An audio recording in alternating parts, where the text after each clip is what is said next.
Retrospective show of 30 years of Paramount Fashions is one of Hollywood's most exciting moments for 75 fashion and women's page editors from newspapers in all parts of the United States and Canada. They are on the beautiful penthouse set from the new Paramount picture, Come Blow Your Horn. Here, before the show begins, the editors at their 12th annual conclave meet Edith Head and her co-hosts and hostesses, including such stars as Jill St. John, Martha Heyer, Carol Wells and Laurel Goodwin, David Jansen, Glynis Johns, and Cesar Romero. And now, Miss Head, describing the fashion event of the year to you, just as she did for the editors. Here's one of the great dresses from Hollywood's past, the days of luxury and fantasy and magic before the wars. This is a costume that would cost over $60,000 to replace today, even if you could. It was designed originally for Ginger Rogers to wear in her number called The Saga of Jenny from Lady in the Dark. And it's worn today by one of our very top models in Hollywood, Pat Olson. This really is made of ranch mink, and all of the jewels are hand-cut stones from Czechoslovakia. You know, in the story, she was a hard-bitten, rather businesslike executive editor, and wearing this dress changed her whole life. Now entering our penthouse is model Betty Koch, wearing Jill St. John's skiing costume from the picture Come Blow Your Horn. In the picture, Jill is returning from a weekend in the snow with Frank Sinatra. The parka and mittens are real white mink over the tightest, brightest turquoise blue stretch pants ever made. And of course, when the parka comes off, there is another clinging mink white sweater trimmed in turquoise. Years ago, glamour was the only important thing in motion pictures. Here are two famous dresses of the past. The fabulous diamond gown made of a solid sheath of diamonds set in silver, and the equally famous Merry Widow gown with black fox and diamonds. They are worn today by Olivia Parsons and Annabelle George. And while they may seem a little extravagant for today's cocktail party, these two gowns are typical of the glamour that made Hollywood famous many years ago. Coming into the front door of our penthouse are two of the great stars from Europe. These are costumes designed for Elsa Martinelli and Sophia Loren, worn by our models Peggy Moffat and Teak. Sophia is wearing a sport coat of Somali leopard, and underneath a sheath of black Italian velveteen cinched in the world's widest black kid belt. And Elsa's costume from Atari, reversible suede and tweed, equally smart on both sides. One of the most exciting stars of the early days was Clara Bow, the it girl, flaming youth, the redhead, the first flapper, the star who first brought short skirts and the Charleston to the screen. Here is Betty Koch, wearing the famous Charleston dress and proving that the dress can do the Charleston and its modern descendant, the twist. And incidentally, some of the fashion editors feel that even if this dress is a classic, it could be worn today. Here is a complete contrast to the it girl look.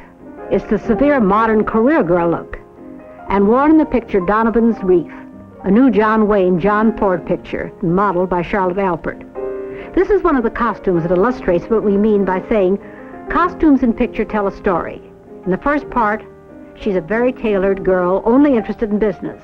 And later, under the influence of love and John Wayne, she becomes lovely and feminine with costumes to match the mood. Years ago, we quite often designed a dress for a comedy situation. Now, for example, this is a story of a poor little manicurist who had never been to an opening night.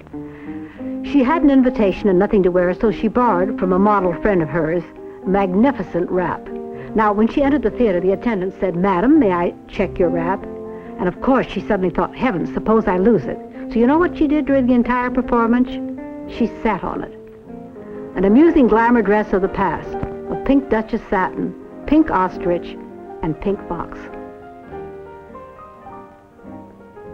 In the picture Who's Got the Action, Lana Turner wears the kind of clothes which would keep any husband home, the husband in this case being Dean Martin.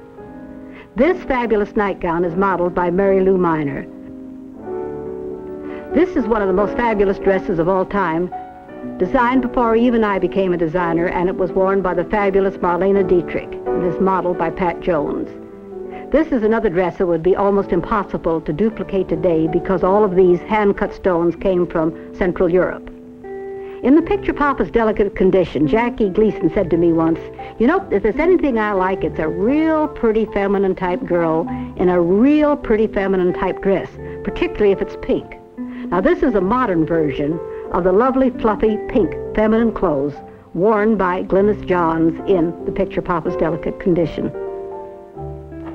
This is a truly nostalgic dress. For way back in 1954, on this very same soundstage, Alfred Hitchcock made Rear Window with Grace Kelly and Jimmy Stewart. And here is Mary Lou Miner, who looks remarkably like Grace Kelly, modeling one of the fabulous dresses from that picture. It's of Duchess satin, almost solidly embroidered in pearls and rhinestones, and to me it proves that even after 8 years, a beautiful dress on a beautiful girl is never out of style. Here's a dress designed for Jill St. John in a picture called Come Blow Your Horn, and it's being modeled by Teak, one of our top models in Hollywood. In this picture, Jill comes into the apartment, and her opening line, which is fantastic considering the looks of this dress, "You must forgive the way I look. I'm a fright. I just haven't had time to dress." Incidentally, this dress, for which she apologized, is literally covered with rhinestones and jewel, and is just about as fantastic as a dress can be.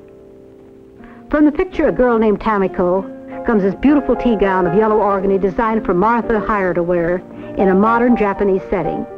And to give the flavor of the two cultures, we surrounded her with 4 charming Japanese companions in their native dress.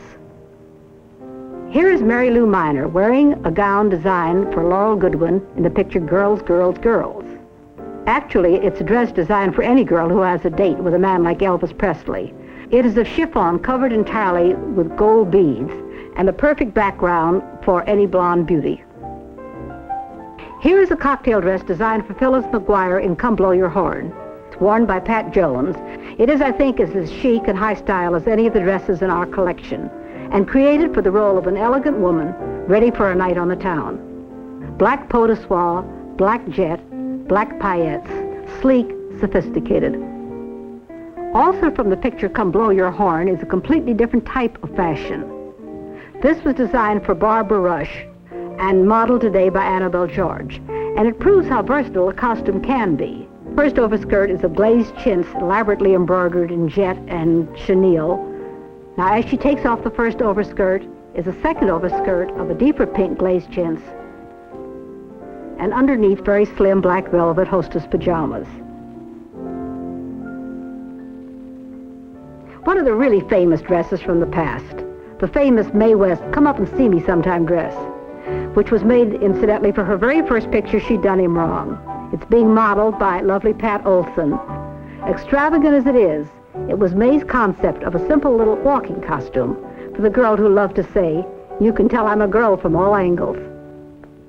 Here's a dress that is quite symbolic of what we call very high style, very extreme, and very new glamour. Bright, bright, brilliant blue jersey with an over-tunic of matching bright blue coke feathers.